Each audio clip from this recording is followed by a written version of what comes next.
दे दे अभी भी। Sir we want justice we want छुट्टी। तो बेटा अभी मैं देख रहा था कि सर आज किताब कि बेटा किताब खोलने से अगर मना किया गया है तो किताब खोलने के लिए थोड़ी ना बोल रहे हैं, लैपटॉप मोबाइल कंप्यूटर खोल लो और पढ़ लो। किताब खोलने के लिए तुमको कौन बोल रहा है? वैसे भी आज का लेक्चर एकदम छोटू सा लेक्चर होने वाला है। इकोनॉमिक्स आज से स्टार्ट करने वाले हैं, बेसिक्स ऑफ इकोनॉमी देखेंगे और बेसिक्स एकदम बेसिक होगा, सबसे छोटा लेक्चर होगा इकोनॉमिक्स का, तो ज़्यादा कुछ पढ़ना भी नहीं है। और पढ़ने के लिए किताब खोलने की तो थोड़ी ना बोल रहा हूँ मैं आपको, सिर्फ आपको अपना लैपटॉप या मोबाइल खोलना है बस, है ना। हम्म।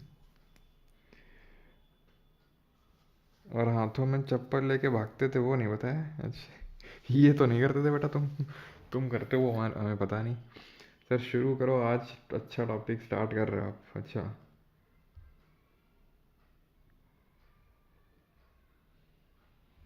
चलो भाई, तो शुरू करते हैं। बेसिक्स ऑफ इकोनॉमी आज करने वाले हैं, यानी अर्थशास्त्र का जो बेसिक्स है उसको हम करने वाले हैं, ठीक है।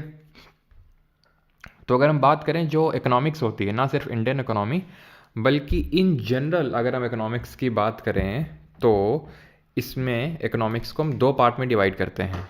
एक तो होती है माइक्रो इकोनॉमिक्स, ठीक है, और एक होती है मैक्रो इकोनॉमिक्स। यानी कि एक और एक चीज़ कि इसकी जो हिंदी पीडीएफ है, जो लोग बैच में हैं तो प्राइवेट टेलीग्राम ग्रुप में एज यूजुअल अपलोड की जा चुकी है, तो आप प्लीज़ उसको भी वहाँ से डाउनलोड करके देखते जाएं। वैसे तो आपको बताता चलूँगा, लेकिन अगर बाई चांस ना बताऊँ तो वहाँ से आप देखते रहेंगे, पूरा हिंदी में वो अपलोडेड है आपका पीडीएफ वहाँ पर, ठीक है, जो हिंदी मीडियम के स्टूडेंट्स हैं उनके लिए।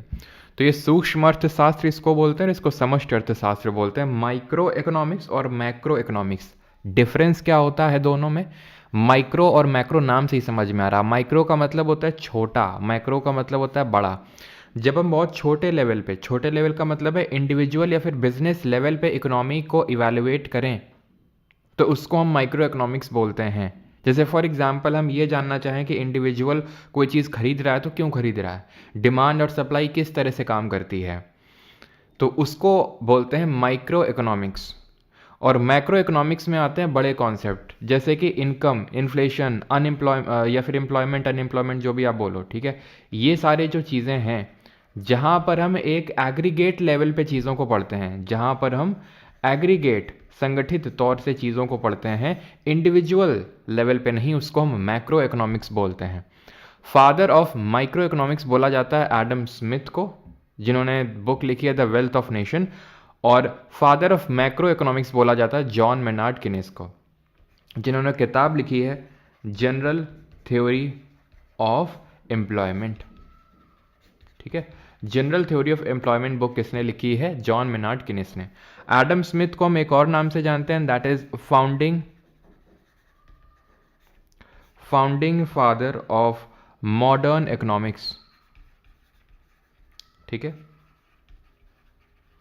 Founding father of modern economics के नाम से भी जानते हैं। तो आई होप आपको ये क्लियर होगा डिफरेंस कि इकोनॉमिक्स को हम दो पार्ट में बाइफर्केट करते हैं, माइक्रो और मैक्रो। माइक्रो में हम छोटे लेवल पे चीज़ें पढ़ते हैं, छोटे से मतलब है कि इंडिविजुअल लेवल पे या फिर एक बिजनेस लेवल पे कि डिमांड एंड सप्लाई किस तरह से काम करती है, तो माइक्रो इकोनॉमिक्स का एग्जाम्पल होगा आपका। मैक्रो इकोनॉमिक्स में हम चीज़ों को एग्रीगेट लेवल पे पढ़ते हैं, ठीक है, और फोकस होता है on the action of government और the countries take to influence the broader economies. तो यानी कि इनकम का कॉन्सेप्ट हो गया, एम्प्लॉयमेंट का, इन्फ्लेशन का, नेशनल इनकम का, नेशनल इनकम तो हो ही गया है। तो ये सारी चीज़ें जो हैं आपके मैक्रो इकोनॉमिक्स के अंदर में आती हैं। फादर किसको बोलते हैं माइक्रो का? एडम स्मिथ को। और मैक्रो का बोलते हैं जॉन मेनार्ड किनीस को। एडम स्मिथ को हम founding father of modern economics के नाम से भी जानते हैं, जिन्होंने किताब लिखी है द वेल्थ ऑफ नेशंस, जिसमें कि इनविजिबल हैंड्स की चर्चा करते हैं ये, ठीक है, कि किस तरह से जो यूथ होता है, जो नौजवान होता है, वो किस तरह से जब अपनी हेल्प करता है तो कलेक्टिवली वो हमारे पूरे एक तरह से देश की हेल्प कर रहा है, पूरे एक तरह से कंट्री की वो हेल्प कर रहा है, ठीक है, क्लियर। चलिए तो आगे बढ़ते हैं और अभी देखते हैं ऑर्गेनाइजेशन ऑफ इकोनॉमिक एक्टिविटीज़। तो जो इकोनॉमिक एक्टिविटीज़ हैं उनका ऑर्गेनाइजेशन किस तरह से होता है, किस लेवल पे होता है, ठीक है। तो दो लेवल पे होता है, एक तो होता है सेंट्रली प्लान्ड और दूसरा होता है मार्केट लेवल पर। मतलब देखो, ऑर्गेनाइजेशन ऑफ इकोनॉमिक एक्टिविटीज़ का मतलब ये है कि इकोनॉमिक एक्टिविटीज़ को परफॉर्म कौन कर रहा है। अब इकोनॉमिक्स है ही पूरी इसी चीज़ में घूमती रहती है इर्द गिर्द कि किस तरह से जो हमारे पास स्कार्सिटी ऑफ रिसोर्सेज है, क्योंकि इस रिसोर्सेज की स्कार्सिटी है और हमारी जो इच्छाएं हैं, हमारी जो डिमांड है, वो एकदम उसमें तो कोई कमी नहीं है। ठीक है, अब मैं तुमसे बोलूँ कि बेटा तुमको क्या चाहिए, तो कोई उसका क्या लिमिट है, क्या क्या चाहिए, तुम अभी न जाने कितनी सारी चीज़ें गिना दोगे। लेकिन मैं तुमसे बोलूँ बेटा सिर्फ 6,000 रुपये हैं तुम्हारे पास, अब 6,000 में तुम क्या लोगे बताओ। तो 6,000 में तुम एक चमचमाती हुई टी शर्ट ले सकते हो, या फिर हो सकता है जूते ले सकते हो, या फिर हो सकता है कि एक सेकेंड हैंड मोबाइल ले सकते हो। तो कुछ जो है सारी चीज़ें आप नहीं ले सकते हो। यानी कि इकोनॉमिक्स है ही ये इसी चीज़ पे बेस कि किस तरह से स्कार्सिटी ऑफ रिसोर्सेज में हम डिमांड को अब मैनेज करते हैं। तो अगर ये काम गवर्नमेंट कर रही है, ठीक है, यानी कि कोई अथॉरिटी कर रही है, for example government, central government कर रही है, तो उसको हम बोलते हैं सेंट्रली प्लान्ड। ठीक है, और अगर मार्केट फोर्सेस डिटरमाइन कर रहे हैं, ठीक है, यानी कि एक तरह से फ्री इंटरैक्शन हो रहा है, फ्री इंटरैक्शन ऑफ इंडिविजुअल्स। क्या हो गया भाई, ये रेशन क्या लिख रहे हो। तो ये सेंट्रली प्लान्ड की अगर बात करेंगे तो ये गवर्नमेंट यानी कि कंट्रोल कर रही है। जैसे एग्जाम्पल के तौर पे चाइना आप ले लीजिए, तो चाइना में ठीक है मार्केट फोर्सेस तो हैं, बट मेनली वहाँ पे गवर्नमेंट इस चीज़ को रेगुलेट करती है कि किस तरह से प्रोडक्शन होगा, किस तरह से कंजम्पशन होगा, ये सारी चीज़ें गवर्नमेंट रेगुलेट कर रही है। फ्री इंटरैक्शन ऑफ इंडिविजुअल्स का मतलब ये है कि जैसे फॉर एग्जांपल आपने बोला, मार्केट में गए कि भाई मुझे टमाटर चाहिए, तो एक बंदे ने टमाटर प्रोड्यूस कर दिया, फिर कुछ टाइम बाद पता चला कि भाई टमाटर की डिमांड और बढ़ गई है, तो इसने और ज़्यादा टमाटर को प्रोड्यूस किया। तो मतलब अपने हिसाब से फ्रीली फ्लो हो रही है इकोनॉमी, ठीक है, तो उसको हम बोलते हैं मार्केट इकोनॉमिक एक्टिविटी। तो यहाँ पे ये जो मैंने आपको डिवाइड किया सेंट्रली प्लान्ड और मार्केट, इसी को हम थोड़ा सा और बेटर टर्म दे देते हैं, that is capitalistic and socialistic. ठीक है, वैसे तो 3 टाइप्स ऑफ इकोनॉमिक सिस्टम्स है हमारे, एक तो कैपिटलिस्टिक, सोशलिस्टिक और मिक्स्ड इकोनॉमी।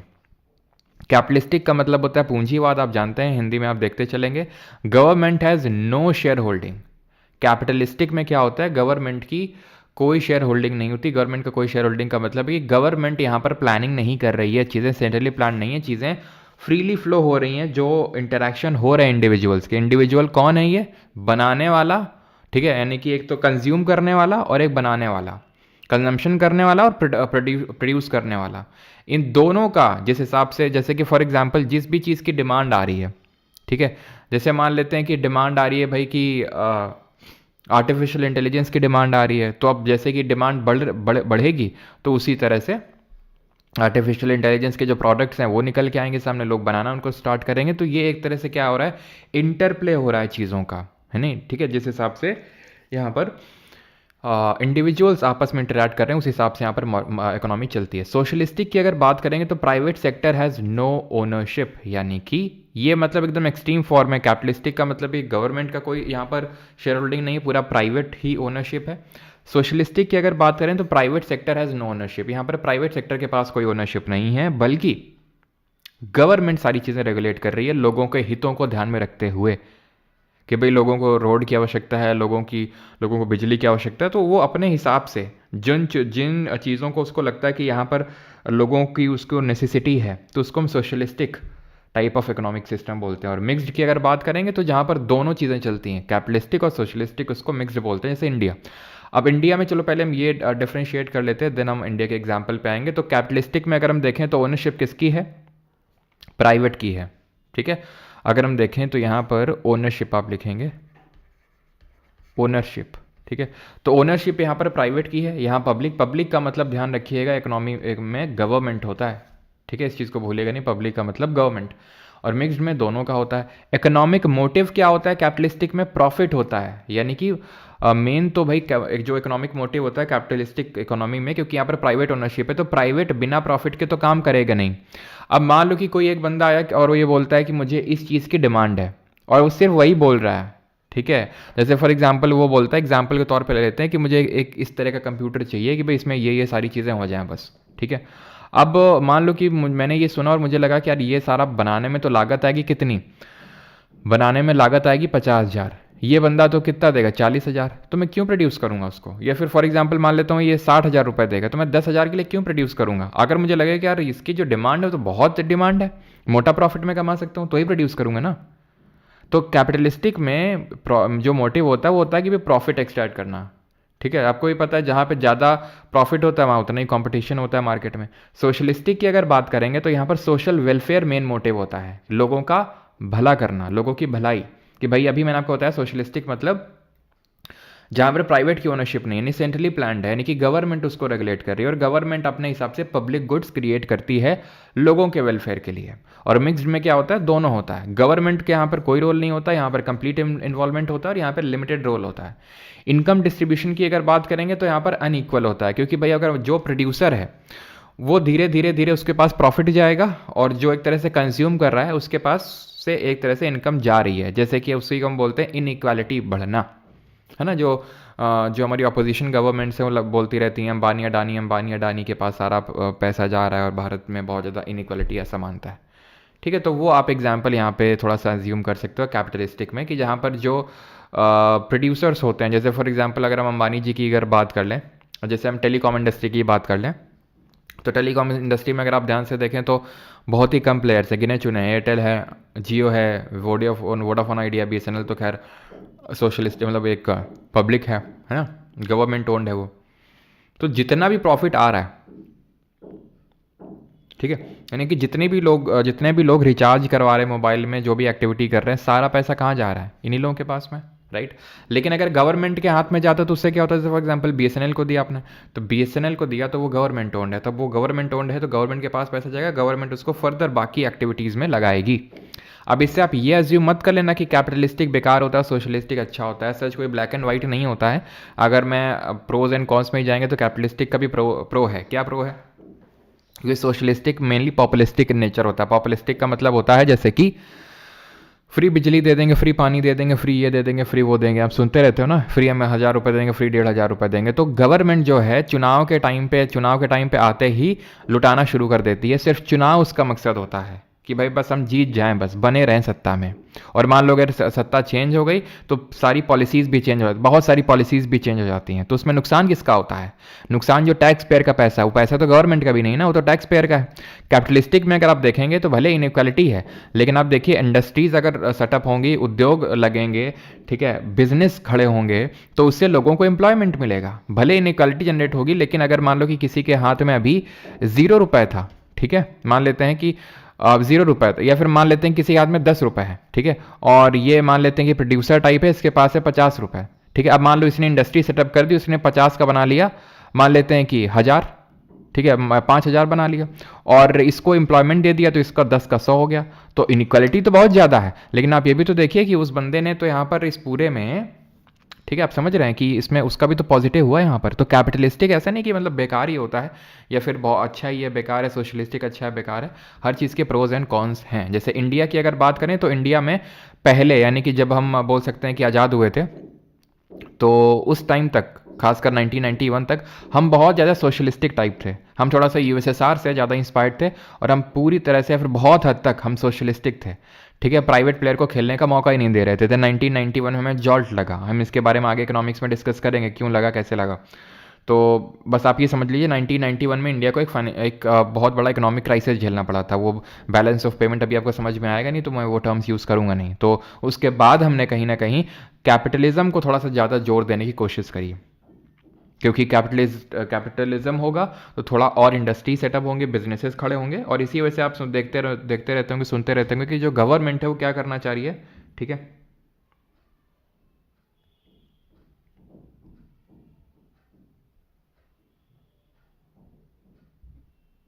ठीक है, तो गवर्नमेंट क्या करना चाह रही है कैपिटलिस्टिक में ना, किसमें थे यार हम, हम्म तो सोशलिस्टिक में एक तरह से गवर्नमेंट क्या करना चाह रही है, गवर्नमेंट पूरी तरह से रेगुलेट करना चाह रही है, जो हमारे इंडिया में पहले था। लेकिन 1991 में हमने क्या किया, अब लाइसेंस राज क्या था वो भी हम समझेंगे कि भाई पहले ये था कि अगर किसी को इंडस्ट्री, कोई उद्योग खड़ा करना है तो उसको लाइसेंस की आवश्यकता पड़ती थी। अब जिसके पास, अब लाइसेंस लेने के लिए भी तुमको गवर्नमेंट ऑफिस में चक्कर काटने पड़ेंगे, घूस देनी पड़ेगी, जिसको रेड टेपिज्म बोलते हैं। तो ये सारी चीज़ें ख़त्म करी थी किसने? हमारे जो मनमोहन सिंह जी हैं, जिनके अभी रिसेंट में डेथ हुई है, तो उसी के लिए मनमोहन सिंह को जाना जाता है कि उन्होंने ये एलपीजी रिफॉर्म्स लेके आए थे। अगेन यहाँ पर हमें डिस्कस नहीं करना, बस ये स्लाइड बना हुआ है, डिस्कस हम बाद में करेंगे, इसको 5 ईयर प्लान में भी डिस्कस करेंगे, और जब बैलेंस ऑफ पेमेंट देखेंगे, भुगतान संतुलन जिसको बोलते हैं। तो ये एलपीजी रिफॉर्म्स के लिए जाना जाता है मनमोहन सिंह जी को, ठीक है। भले कैसे मतलब प्राइम मिनिस्टर थे वो, मतलब जैसे भी हों, लेकिन जब वो फाइनेंस मिनिस्टर थे देश के, ठीक है, तो he is considered as the one of the best और the best finance minister till date India has received, ठीक है। तो इनकम डिस्ट्रीब्यूशन हमने देख लिया। इकोनॉमिक फ्रीडम की अगर बात करेंगे तो इकोनॉमिक फ्रीडम का मतलब ये होता है कि जो भी इंडस्ट्रीज़ हैं, कोई भी तुरंत इंडस्ट्री स्टैब्लिश कर सकता है, कोई भी उद्योग खड़ा कर सकता है, उसको बोलते हैं इकोनॉमिक फ्रीडम, ठीक है। तो इसमें कैपिटलिस्टिक में कंप्लीट होती है, क्योंकि ये अभी हम लोगों ने देखा था कि फ्री इंटरैक्शन से चलता है। किसके फ्री इंटरैक्शन के? इंडिविजुअल के फ्री इंटरैक्शन से। अब इंडिविजुअल में खरीदार भी होता है और जो बेचता है वो भी होता है। तो इकोनॉमिक फ्रीडम कंप्लीट होती है। इसका मतलब ये है कि हर किसी को पूरी तरह से आज़ादी है कि वो एक तरह से कोई उद्योग खड़ा कर सकता है और चीज़ें प्रोड्यूस कर सकता है और सेल कर सकता है। सोशलिस्टिक में क्या होता है? गवर्नमेंट ने रेगुलेशन लगा के रखे होते हैं, उसको बोलते हैं लैक ऑफ फ्रीडम। जैसे इंडिया में था 1991 तक, काफ़ी सारी इंडस्ट्रीज़ में था, आज भी है, लेकिन पूरी तरह से, मतलब आज तो काफ़ी सारी जो इंडस्ट्रीज़ हैं उनको खोल दिया गया है प्राइवेट के लिए, लेकिन तब बहुत ज़्यादा थी 1991 से पहले, कि आप यहाँ पर प्राइवेट कोई इंडस्ट्री इस्टेब्लिश नहीं कर सकता, इस सेक्टर में नहीं इस्टेब्लिश कर सकता, पहले ज़्यादा था, ठीक है। यानी कि मिक्स में क्या होता है? लिमिटेड फ्रीडम होती है। एग्जाम्पल के तौर पर इंडिया। तो ये आपके डिफरेंसेस होते हैं कैपिटलिस्टिक इकोनॉमी, सोशलिस्टिक इकोनॉमी और मिक्स्ड इकोनॉमी में, ठीक है।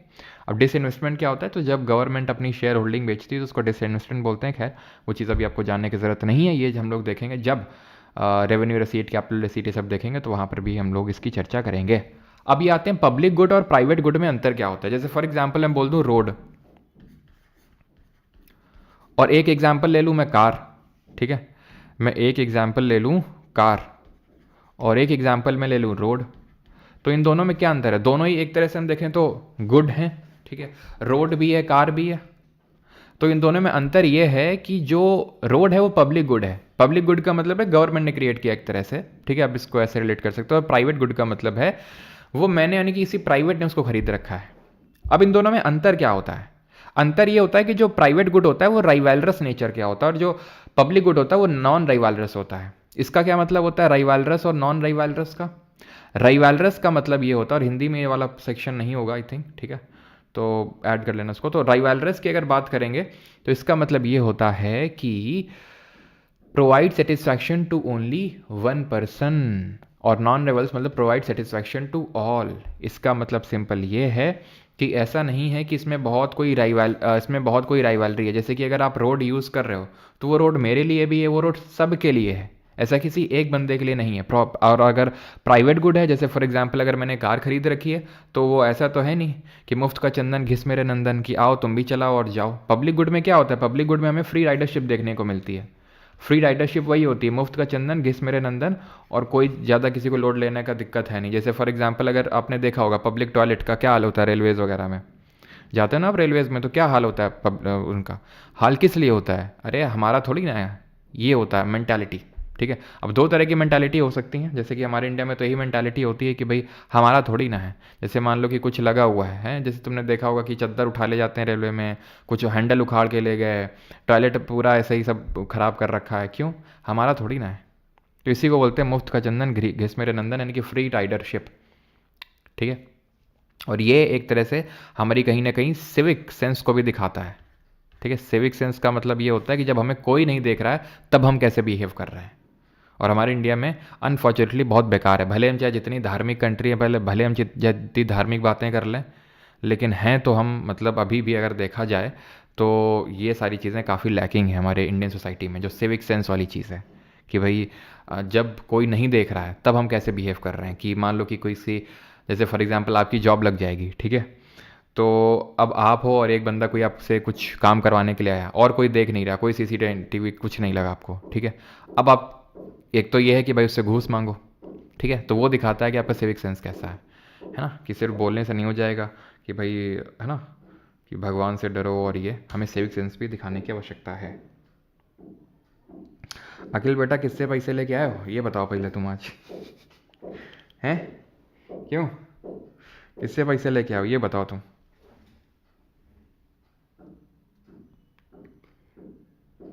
हाँ, अब देखो यहाँ यहाँ पे कुंभ का ही देख लो। कुंभ में क्या है कि ट्रेन्स चल रही हैं। अब मान लो जैसे कि जो लोग रिजर्वेशन करवा के गए हैं और एसी वाले में रिजर्वेशन करवा के गए हैं, तो है क्या, कितनी ज़्यादा भीड़ है कि जो लोग बाकी लोग हैं वो मतलब गेट तोड़े दे रहे हैं रेलवे के। क्यों? क्योंकि गेट खोल नहीं रहे अंदर से। भाई वो क्यों खोलेंगे? उन्होंने क्यों इस वो उसका रिजर्वेशन दे के करवाया है उन्होंने, लेकिन क्या है गेट तोड़े डाल रहे हैं पूरा सब भीड़ मिल के। तो ये होता है सिविक सेंस वाली चीज़। खैर, तो अभी आते हैं इस पे, एंड दैट इज़ ये एक्सक्लूडेबल और नॉन एक्सक्लूडेबल का मतलब क्या होता है। बिकॉज जो हमारे प्राइवेट गुड्स होते हैं वो एक्सक्लूडेबल होते हैं, और पब्लिक गुड्स जो होते हैं वो नॉन एक्सक्लूडेबल होते हैं। नॉन एक्सक्लूडेबल का मतलब ये होता है कि अगर मैं कंज्यूम कर लूँगा तो ऐसा नहीं है कि आपके लिए ख़त्म हो जाएगा। एक्सक्लूडेबल का मतलब ये होता है जैसे कि मान लो कि 10 गाड़ियाँ बनी, अगर एक गाड़ी उसमें से ले ली तो मतलब एक बंदे के लिए मैंने गाड़ी हटा, मतलब एक बंदे का मैंने पत्ता साफ़ कर दिया। यही तो मतलब है, क्योंकि ये लिमिटेड अमाउंट में बन रहे हैं। अब लिमिटेड अमाउंट में बन रहे हैं तो यहाँ पर प्रिंसिपल ऑफ एक्सक्लूडेबिलिटी काम करेगा कि मैं पैसे दे के खरीद लूँगा तो बाकी के लिए नहीं बचेगा। यहाँ पर ऐसा कोई चीज़ परचेज नहीं करनी होती है तो नॉन एक्सक्लूडेबिलिटी चलती है। Generally provided by private sector, generally provided by government sector, ठीक है। एंड प्राइवेट गुड्स की अगर बात करेंगे तो इसमें पॉजिटिव मार्जिनल कॉस्ट होता है। अभी के लिए सिर्फ लिख लो मार्जिनल कॉस्ट, हम अगले लेक्चर में पढ़ेंगे कि मार्जिनल कॉस्ट क्या होता है। तो मार्जिनल कॉस्ट एक तरह का एक्स्ट्रा कॉस्ट होता है, मार्जिनल कॉस्ट, ठीक है। और यहाँ पे जो होता है पब्लिक गुड में, इसमें ज़ीरो मार्जिनल कॉस्ट होता है। ज़ीरो मार्जिनल कॉस्ट का मतलब ये, अभी चलो मार्जिनल कॉस्ट जब आप जानेंगे तब आपको समझ में आएगा कि वही है सेम चीज़, कि अगर मैंने कंजम्पशन कर लिया तो किसी और के कंजम्पशन पे फ़र्क नहीं पड़ा। जैसे कि अगर गवर्नमेंट बोलती है कि 2 किलो में हम गेहूँ देंगे, 2 किलो और 3 किलो में चावल देंगे, तो सबके लिए है। ऐसा नहीं कि अगर मैंने 2 किलो पहले जाके ले लिया तो बाकी के लिए नहीं बचेगा, या फिर मैं ज़्यादा पैसे देके मैं ज़्यादा ले सकता हूँ। वो सारी चीज़ें सबके लिए सेम रहती हैं। तो इसमें कोई एक्स्ट्रा कॉस्ट नहीं लगनी है कि अगर मैंने खरीद लिया तो किसी और के लिए एक्स्ट्रा कॉस्ट लगेगा। इसमें पॉजिटिव मार्जिनल कॉस्ट होता है। अगेन रिपीट, मार्जिनल कॉस्ट हम अगले लेक्चर में डिटेल में देखेंगे, ठीक है, जहाँ पर हम पॉसिबिलिटी फ्रंटियर कर्व के बारे में सीखेंगे। अभी बेसिक्स तक ही रखते हैं। अब आते हैं सेक्टर ऑफ इकोनॉमी में, किस बेसिस पे हम डिवाइड कर रहे हैं इकोनॉमिक्स को, कि नेचर ऑफ वर्क क्या है। On the basis of nature of work हम इकोनॉमी को 3 पार्ट में डिवाइड करते हैं। ये 3 पार्ट क्या हैं? प्राइमरी, सेकेंडरी और टर्शियरी। प्राथमिक, द्वितीयक और तृतीयक। अब तीनों में अंतर समझते हैं कि प्राइमरी, सेकेंडरी और टर्शियरी में क्या डिफरेंस होता है। तो जो प्राइमरी सेक्टर होता है डायरेक्टली डिपेंडेंट ऑन एनवायरनमेंट, यानी कि ये वो एक्टिविटीज़ होती हैं, इस प्राइमरी सेक्टर में वो एक्टिविटीज़ इन्वॉल्व होती हैं जो डायरेक्टली एनवायरनमेंट पे डिपेंडेंट हैं। जैसे एग्जाम्पल के तौर पे एग्रीकल्चर, एग्जाम्पल के तौर पे फिशिंग, एग्जाम्पल के तौर पे हंटिंग, एग्जाम्पल के तौर पे फॉरेस्ट्री, एग्जाम्पल के तौर पे माइनिंग। जो भी एक्टिविटी एनवायरनमेंट से डायरेक्टली जुड़ी हुई है, नेचर से जुड़ी हुई है डायरेक्टली, वो प्राइमरी सेक्टर में आती है। इनको रेड कॉलर जॉब्स के नाम से जाना जाता है। सेकेंडरी में क्या आती हैं?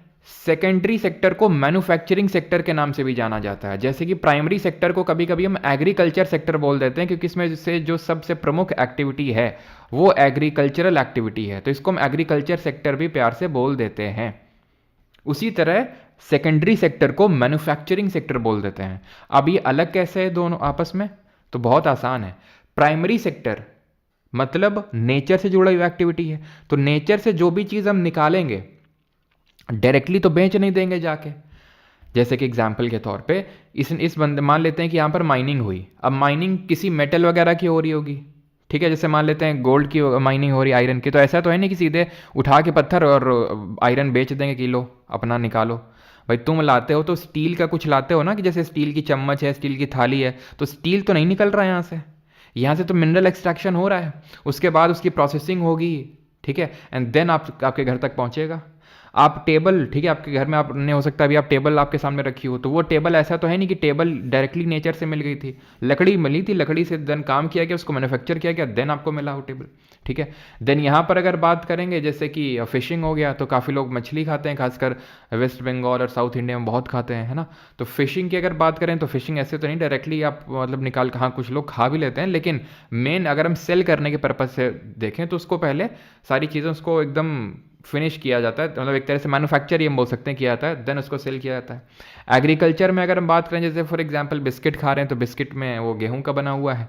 अब गेहूं ऐसा तो है नहीं कि बिस्किट डायरेक्टली हमें नेचर से मिल गया, हमने उसको प्रोसेस करना पड़ा। तो जो भी चीज़ हमें प्राइमरी सेक्टर से मिली वो एज आ रॉ मटीरियल थी, उस रॉ मटीरियल को प्रोसेस किया गया इंडस्ट्री में, तो उसको बोल देते हैं सेकेंडरी सेक्टर, या फिर इंडस्ट्रियल सेक्टर भी बोल देते हैं इसको। These add value to natural resources by transforming raw materials into valuable products. Example: manufacturing, processing, building and construction work. ठीक है, यहां पर आप इलेक्ट्रिसिटी को भी नोट करिएगा, ठीक है। इलेक्ट्रिसिटी, बिजली उत्पादन, बिजली उत्पादन जैसे फॉर एग्जांपल कोयले से हो सकता है, पानी से हो सकता है, तो कोयला हो गया, पानी हो गया, ये सब तो हमें डायरेक्टली नेचर से मिले हैं, ठीक है। अब इसकी हम प्रोसेसिंग करेंगे तब जाके कहीं हमें इलेक्ट्रिसिटी मिलेगी, तो इलेक्ट्रिसिटी का जो प्रोडक्शन है वो भी सेकेंडरी सेक्टर में ही आएगा। Secondary sector is called as the backbone of a country, it helps in the industrialisation, यानी औद्योगिकरण में ये मदद करती है हमें, ठीक है। जैसे आप चाइना में देखिए भयंकर लेवल का इंडस्ट्रियलाइजेशन हो रखा है। इंडिया में अगर बात करें तो अनफॉर्चुनेटली हमारे यहाँ पे उतना इंडस्ट्रीज डेवलप नहीं हुई हैं, हम डायरेक्टली प्राइमरी से टर्शरी में शिफ्ट कर गए हैं। इनको हम ब्लू कॉलर जॉब्स के नाम से जानते हैं, and not developed in India properly, we have leaved to tertiary sector directly. समझ में आई चीज़ कि प्राइमरी से सेकेंडरी में गए, अब सेकेंडरी से टर्शरी में जाएंगे। अब जैसे मान लेते हैं कि टेबल बन गई, मान लेते हैं कि भाई कोई चीज़ बन गई, ठीक है, मान लेते हैं कि जो स्टील प्रोडक्ट्स हैं ये सब बन गए, तो अब इनका जो ट्रांसपोर्ट होगा, इनका एडवर्टीज होगा। जैसे मान लेते हैं कि दूध मिला हमें, ठीक है, तो दूध कैसे मिला, डायरेक्टली नेचर से मिला, नेचर मतलब जो भैंस और गाय से। अब उसका क्या होगा, प्रोसेसिंग हुआ, या फिर मान लेते प्रोसेसिंग होके मिला हमें, क्या बोलते हैं, घी बना या फिर दही बना, ठीक है। तो उसका ट्रांसपोर्ट, उसकी एडवर्टाइज, वो सब टर्शरी सेक्टर में आएगा, ठीक है। It is also called as service sector, इसको सर्विस सेक्टर भी बोलते हैं। इसको सर्विस सेक्टर क्यों बोलते हैं, क्योंकि इसमें सर्विसेज प्रोवाइड की जाती हैं। कैसी सर्विसेज, जो इनटैंजिबल नेचर की हो। इनटैंजिबल मतलब which can not be touched, जिनको छुआ नहीं जा सकता है, ठीक है, कैन नॉट बी टच्ड, जिनको छुआ नहीं जा सकता है। अब ये सर्विसेज भी ना दो तरह की हो सकती है। पहली बात तो एग्जांपल देख लो, जैसे ट्रांसपोर्ट हो गया, ठीक है, एडवर्टाइजिंग हो गया, रिटेल हो गया, टीचिंग हो गया, इनको वाइट कॉलर जॉब्स के नाम से जानते, थोड़ा सा अच्छे दर्जे से देखी जाती हैं। अब ये जो टर्शरी सेक्टर है, इसको फर्दर डिवाइड कर देते हैं हम किस में, इसको फर्दर डिवाइड कर देते हैं क्वार्टरनरी और क्वीनरी में। किस बेसिस पे, अब जैसे मैं बोल दूं कि जैसे मान लो मेरे यहाँ काम वाली आंटी आती हैं, ठीक है, वो भी सर्विस प्रोवाइड कर रही हैं, मैं आपको पढ़ा रहा हूं, मैं भी सर्विस प्रोवाइड कर रहा हूं, तो अंतर कैसे हमें पता चलेगा कि भाई उनकी जो एक्टिविटी है वो कोई नॉलेज बेस्ड एक्टिविटी नहीं है, मेरी जो एक्टिविटी है वो नॉलेज बेस्ड एक्टिविटी है, वो बिना नॉलेज के नहीं की जा सकती है। तो ये पता लगाने के लिए हमने टर्शरी को दो पार्ट में डिवाइड कर दिया, एक को बोला हमने क्वार्टरनरी और एक को बोला हमने क्वीनरी। क्वार्टरनरी हैं जो स्किल्स रिक्वायर करती हैं for complex processing of technology, यानी कि ये आपका, इसको हम एजुकेशन सेक्टर टाइप भी बोल सकते हैं, ठीक है, इसमें एजुकेटेड सर्विसेज आती हैं, ठीक है, यानी कि आपको इसमें एजुकेशन की ज़रूरत पड़ेगी। फॉर एग्जांपल अगर मैं बोलूँ तो टीचिंग, ठीक है, चार्टेड अकाउंटेंसी जो हो गई, ठीक है, या फिर इन जनरल जो अकाउंटेंसी हो गई, ठीक है। आपने देखा होगा जो म्यूचुअल फंड मैनेजर होते हैं, ठीक है, आपका बैंकिंग हो गया, ठीक है, लॉयर हो गया, ये सब क्या होती हैं, इनमें एजुकेशन की जरूरत होती है, तो उनको क्वार्टरनरी बोलते हैं। क्वीनरी क्या होती है, ठीक है, व्हाट आर क्वीनरी। क्वीनरी की अगर बात करेंगे तो क्वीनरी वो होती हैं जो कि आपका, आप इसे समझ लो कि इससे भी ऊंचे लेवल पे आएंगी, यानी कि जहां पर डिसीजन मेकिंग एक्टिविटी होगी उसको हम बोलते हैं क्वीनरी। यानी कि जहां पर आइडियाज को लेके काम किया जाता है, आइडियाज पे काम किया जाता है। जैसे मेनली हमारे कंपनी के जो टॉप लेवल सीईओज होते हैं, चीफ एग्जीक्यूटिव ऑफिसर्स होते हैं, वो हो गए। और कौन हो गए सीईओज के अलावा? सीईओज के अलावा हो गए हमारे जैसे फॉर एग्जांपल मान लेते हैं कि जो पॉलिटिशियंस हो गए, ठीक है, तो इनको जाना जाता है गोल्ड कॉलर जॉब्स के नाम से। अब यहां तक किसी कोई डाउट होगा तो कमेंट करके बताएंगे जल्दी से।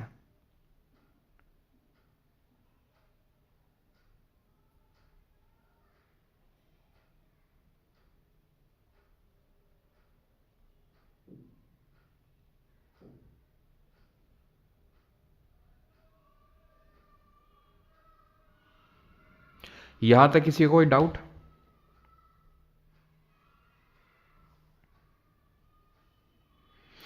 मीडिया आपका टर्शरी सेक्टर में आएगा। बाबेश्वर वाले बाबा कौन से में आते हैं? वो भी टर्शरी सेक्टर में आएंगे। ये बस एक डिनोशन है मोहित कुमार, ठीक है, कि रेड हम एग्रीकल्चर को बोल देते हैं red collar jobs. Blue collar jobs जो थोड़ी सी डेंजरस नेचर की होती है, इंडस्ट्रीज में जो लोग काम करते हैं वर्कर, थोड़े डेंजरस वर्क उसको हम कंसिडर करते हैं, तो ब्लू कॉलर में आ जाता है। और ये हमारा टर्शरी वाइट कॉलर जॉब्स में आता है, ठीक है।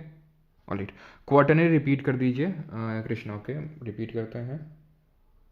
ओके सर, मैं यहाँ से इकोनॉमिक्स पढ़ के निर्मला सीतारमन बन सकता हूँ?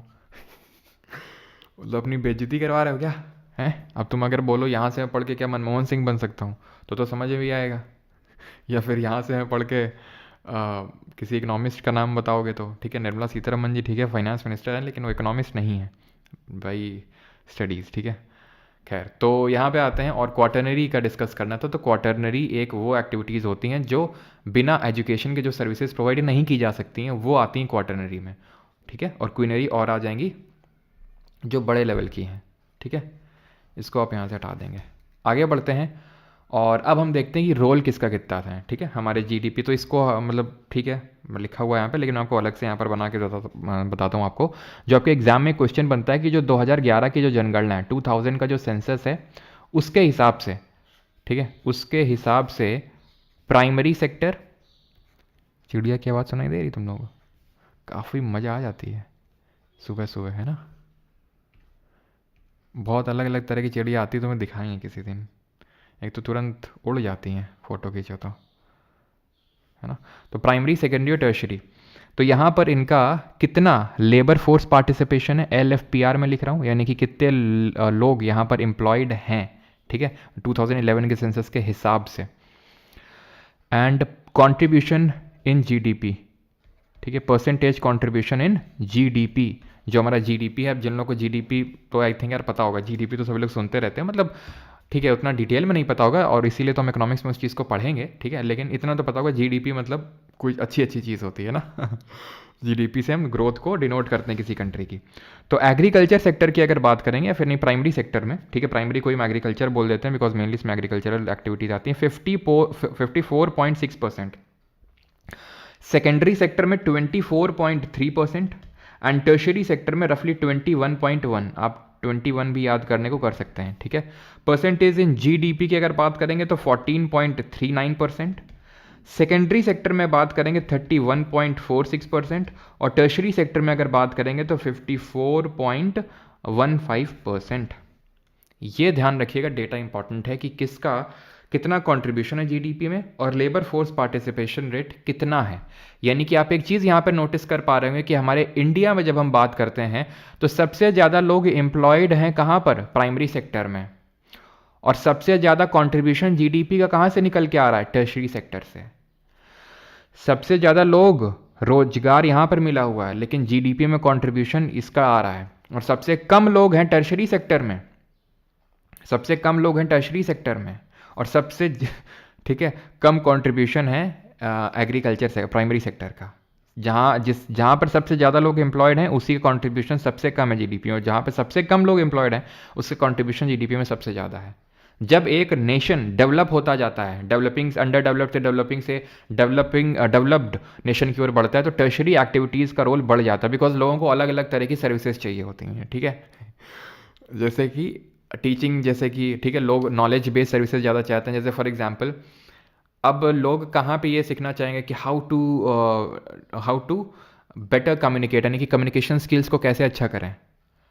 हाँ, तो जहाँ पर लोग मतलब एक तरह से एक सर्टेन लेवल चीज़ें अचीव कर चुके हैं, ठीक है, पेट भरा हुआ है, सारा कुछ सिक्योर है, तो अब उनको ये कि कैसे हम अच्छे से और बोल सकते हैं। मतलब अलग अलग तरह की सर्विसेज होती हैं, कैसे कि लोग मेडिटेशन सिखा रहे हैं, योगा सिखा रहे हैं। मेडिटेशन कौन करेगा?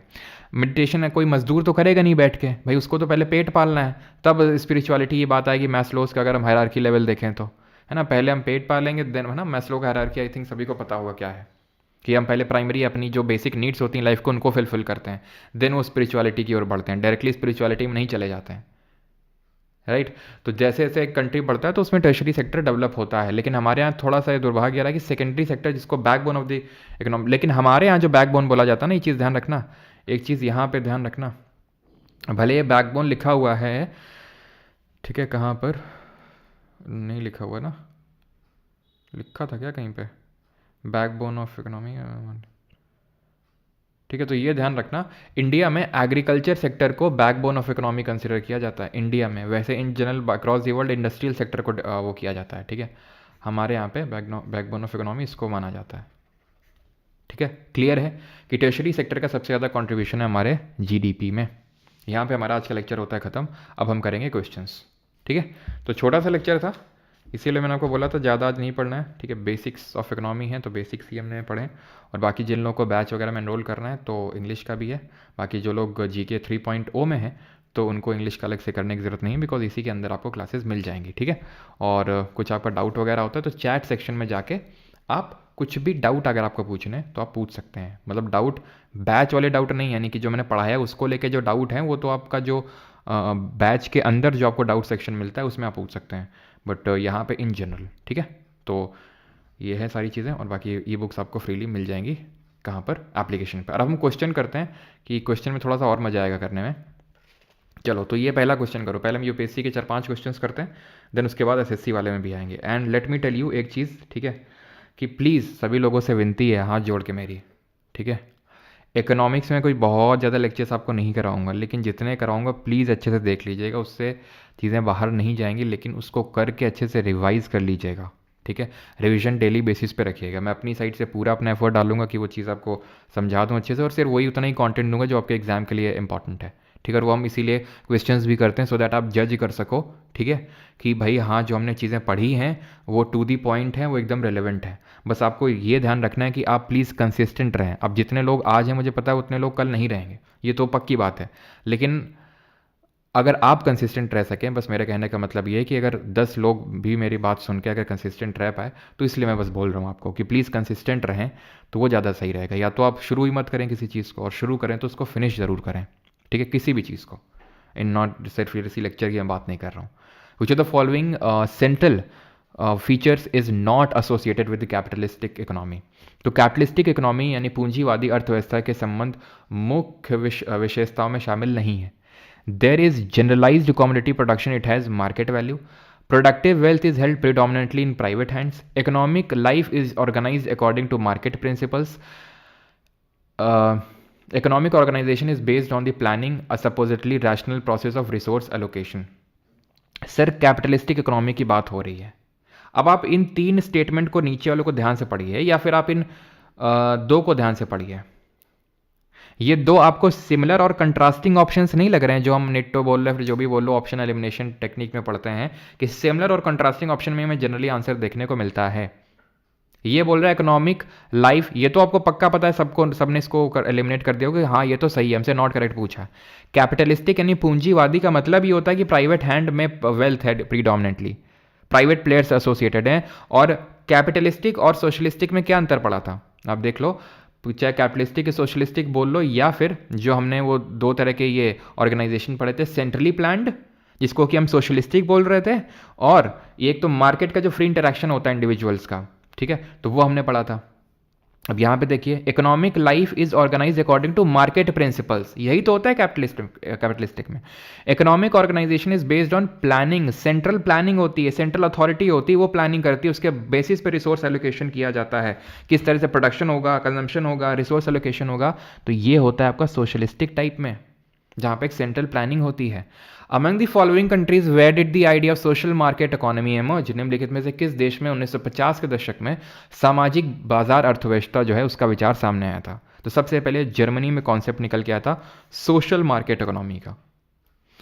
इस क्वेश्चन को पढ़िए, विच ऑफ द फॉलोइंग, एक सेकंड इसको मत करिए, करेंगे इसको भी, लेकिन पहले इसको करिए। ये सिविल सर्विसेज का सवाल है सर, आईएएस वाईएएस बन जाओ, क्वेश्चन सॉल्व कर लो, ठीक है। 2024 का इसी बार का क्वेश्चन है ये, करो इसको जल्दी से। अभी देखो तुमको सीधा सड़क से उठा के सीधा आईएएस बनाते हैं, जल्दी से बनना है ना सबको आईएएस, आंसर करो इसको जल्दी से। गुरुदेव नौकरी लगा दो।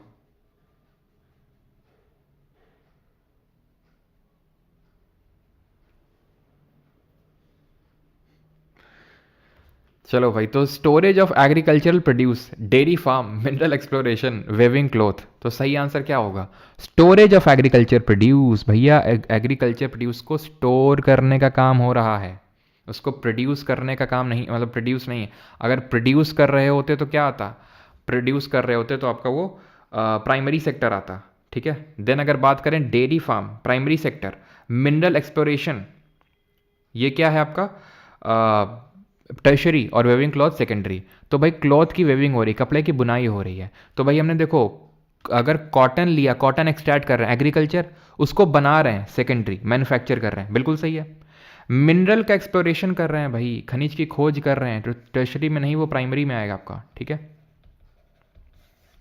प्राइमरी में आएगा जो कि हम मिनरल का एक्सप्लोरेशन कर रहे हैं, ठीक है। देन अगर हम बात करेंगे डेयरी फार्म, तो डेयरी फार्म बिल्कुल प्राइमरी में आएगा, ठीक है। And storage of agricultural produce, तो हम स्टोर कर रहे हैं एग्रीकल्चर प्रोड्यूस को, सेकेंडरी में कैसे आ जाएगा? ये टर्शरी में आएगा। क्यों? क्यों आप खुद ही सोचिए क्यों आएगा? क्योंकि यहाँ पर हम उसकी प्रोसेसिंग नहीं कर रहे हैं, ठीक है। अगर हम प्रोसेसिंग कर रहे होते, यानी कि जो भी हम प्रोड्यूस करके लाए हैं उससे अगर कोई रॉ मटेरियल से कोई और चीज़ प्रोड्यूस कर रहे होते, तो वो आ जाता आपका किस में?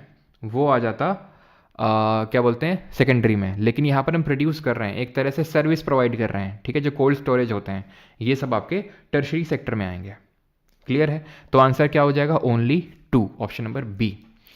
The activities or services focused on creation, rearrangement and interpretation of new and existing ideas are referred to as quaternary, quinary, tertiary या फिर secondary।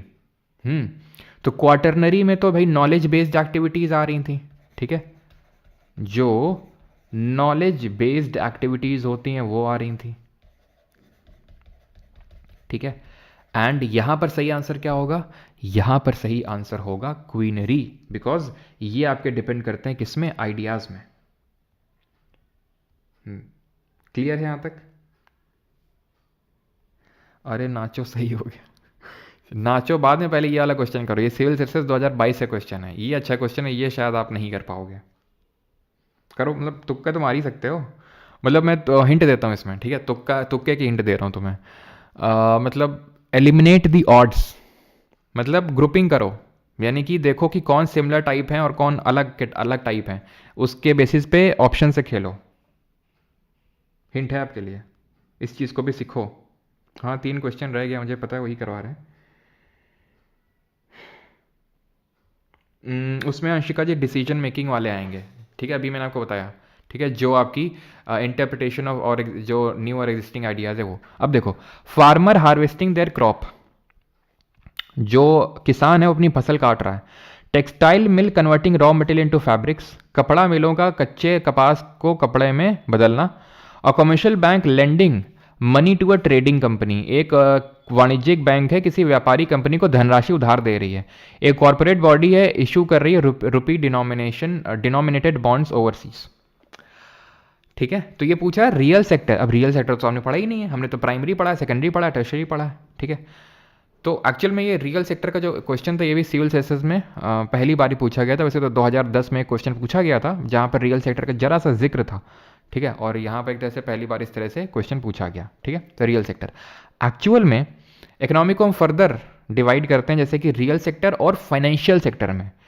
रियल सेक्टर में आ जाते हैं जैसे कि आपकी प्राइमरी एक्टिविटीज़ और सेकेंडरी एक्टिविटीज़। जैसे ये प्राइमरी सेक्टर की एक्टिविटी है, सेकेंडरी सेक्टर की एक्टिविटी है ना, इतना तो सबने पता लगा लिया होगा। ये प्राइमरी है, ये सेकेंडरी सेक्टर है। ये यहाँ पर आपकी फाइनेंशियल सर्विसेज प्रोवाइड की जा रही हैं। क्या प्रोवाइड की जा रही हैं? Financial services. चाहे वो बैंक जो लेंडिंग एक्टिविटी कर रही है या फिर कॉर्पोरेट बॉडी जो रुपी डिनोमिनेटेड बॉन्ड्स को इशू कर रही है ओवरसीज, ये फाइनेंशियल एक्टिविटी है। फाइनेंशियल एक्टिविटी रियल सेक्टर में काउंट नहीं होती हैं। तो 3 और 4 एक तरह की थी, तो इनको आपको एलिमिनेट करना था और आंसर आ गया था आपका 1 and 2 ओनली। कितने लोग का सही था? चलो अब ये हम करते हैं एसएससी के क्वेश्चंस, ठीक है। Which of the following is not a part of the infrastructure sector? इनमें से कौन सा बुनियादी ढांचा क्षेत्र का हिस्सा नहीं है? ठीक है, इंफ्रास्ट्रक्चर का। एग्रीकल्चर, ठीक है, डैम्स, हाईवेज, पावर, तो भाई not a part of infrastructure sector. तो एग्रीकल्चर, अब इंफ्रास्ट्रक्चर की जब हम बात करते हैं तो इसका मतलब क्या आता है? इंफ्रास्ट्रक्चर की जब हम बात करते हैं तो काइंड ऑफ हमारा सेकेंडरी सेक्टर आता है, ठीक है। तो डैम्स बनाया जा रहा है, हाईवेज, पावर, ये सब इंफ्रास्ट्रक्चर बिल्ड हो रहा है। एग्रीकल्चर तो भाई हमारा प्राइमरी सेक्टर है ना, ठीक है, क्लियर। अगला है which of the following is not an example of manufacturing activity? तो इनमें से कौन सा मैन्युफैक्चरिंग एक्टिविटी का एग्जाम्पल नहीं है? बताओ भाई। गलत हो रहे हैं तो भी ध्यान से करो भाई, और ये क्वेश्चन का आंसर लिख दिया करो। ये तुम लोग ए बी बी बी लिखते हो, मैं किसका समझू किसका ए किसका बी बता रहे हो, तो क्वेश्चन नंबर भी लिख दिया करो, ठीक है। Not an example of manufacturing activity. Paper made from would, अब वुड का एक्सट्रैक्शन जो हुआ होगा वो तो प्राइमरी होगा क्योंकि डायरेक्टली नेचर से हुआ था। अब लेकिन उससे जो पेपर बनाया गया वो तो मैन्युफैक्चरिंग होगा ना, क्योंकि उसकी हमने क्या करी है, यानी मैन्युफैक्चरिंग करी, यानी कि सेकेंडरी सेक्टर होगा आपका, ठीक। तो ये तो है। Mutual fund product made by combining debt and equity funds. अब भाई म्यूचुअल फंड ना तो नेचर में मिलते हैं और ना तो इनको प्रोड्यूस किया जाता है इंडस्ट्री के अंदर, ठीक है। तो ये सर्विस सेक्टर में आते हैं आपके।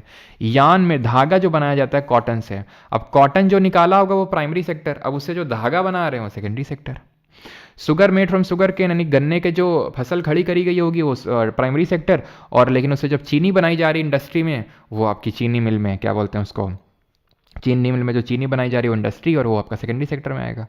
विच of these is related to public good? इनमें से क्या पब्लिक गुड से एसोसिएटेड है? अब बताओ जल्दी से, क्या पब्लिक गुड से एसोसिएटेड है? हमने सारी चीज़ें पढ़ रखी हैं। पब्लिक गुड और प्राइवेट गुड में क्या अंतर होता है? पब्लिक गुड में क्या होता है कि अगर एक ने कंज्यूम कर लिया तो दूसरे कंजम्पशन में फर्क नहीं पड़ेगा, प्राइवेट में पड़ता है। पब्लिक गुड में मुफ्त का चंदन घिस मेरे नंदन, यानी फ्री राइडरशिप, तो there is a possibility of free ridership in its consumption, yes. Its consumption is rivalrous in nature, no, rivalrous नहीं होता है। राइवलरी तो होती है, लड़ाई तो होती है प्राइवेट के लिए कि भाई हम खरीदेंगे, हम ज़्यादा पैसा देंगे, हम ज़्यादा पैसा देंगे, जो ज़्यादा पैसा देगा उठा के ले जाएगा। There is a clear link between producer and consumer which occurs through the payment process. Producer और कंज्यूमर के बीच में क्लियर लिंक नहीं होता है सर। वो होता है जो हमारी फ्री फ्लोइंग इकोनॉमी होती है कि भाई अगर मान लो कि 10 लोग कार की डिमांड या फिर 100 लोग डिमांड कर रहे हैं तो प्रोड्यूसर बना रहा है, ठीक है, और 10 और उन मान लेते 100 लोग जो डिमांड करें उनमें से जो सबसे ज़्यादा रेट देगा वो सबसे पहले पाएगा, ठीक है। मान लो कि कार बन पाई 50, लोग कर रहे थे डिमांड 100, तो 50 लोगों को नहीं मिल पाएगी। तो ये क्या चलता है, प्रोड्यूसर और कंज्यूमर के डायरेक्ट क्लियर लिंक पे चलता है, वो आपका प्राइवेट गुड होता है। The principle of excludability is applicable to its consumption, no. Public good are non rivalrous और नॉन एक्सक्लूडेबल, ये दोनों चीज़ ध्यान रखनी है आपको। और इनका मार्जिनल कॉस्ट कैसा होता है? Zero marginal cost. आगे हम पढ़ेंगे मार्जिनल कॉस्ट क्या होता है। वहीं पे प्राइवेट गुड का मार्जिनल कॉस्ट पॉजिटिव होता है, ठीक है। तो option number D, there is a वही मुफ्त का चंदन वाला, ठीक है। Which of these is not the reason why final goods are called so? अभी हमने नहीं पढ़ा फाइनल गुड और इंटरमीडिएट गुड के बारे में। What was the percentage of women working in the primary sector of India as of 2011-12? ठीक है, 2011-12 तक भारत के प्राथमिक क्षेत्र में कार्यरत महिलाओं का प्रतिशत कितना था? ऑप्शंस आपके सामने, थोड़ा सा टफ टाइप क्वेश्चन है बिकॉज यहाँ पर परसेंटेज आपको एग्जैक्ट पता होना चाहिए तभी आंसर निकल के आएगा। आंसर है 62.8% वेमेन जो हैं वो एंगेज्ड थी, ठीक है, आज़ादी के समय में प्राइमरी सेक्टर यानी कि एग्रीकल्चरल एक्टिविटी में। और ओवरऑल हमने देखा कि भाई एग्रीकल्चर में कितने लोग इन्वॉल्व थे 2011-12 में, 54.6%, और 2011-12 के आंकड़े के हिसाब से कितने वेमेन्स थी? 62.8, ठीक है। वेमेन क्यों ज़्यादा होती है इसमें? क्योंकि भाई जो आदमी होता है, क्योंकि एग्रीकल्चर में उतनी कमाई होती नहीं, तो जो घर का पुरुष होता है, आदमी होता है, वो बाहर जाता है, ठीक है, मजदूरी करने, और घर में जो है मेनली खेतों में औरतें काम करती हैं, ठीक है। और क्यों इतना ज़्यादा कंट्रीब्यूशन होने के बाद भी एग्रीकल्चर का कम कंट्रीब्यूशन है जीडीपी में 14.39%, वो हम जब अनएम्प्लॉयमेंट पढ़ेंगे, बेरोजगारी, तब वहाँ पढ़ेंगे कि एक छुपी हुई बेरोजगारी यहाँ पर हमें देखने को मिलती है, disguised unemployment. The shares of the public sector and the private sector in the production of the steel during the 1990-91 were dash respectively।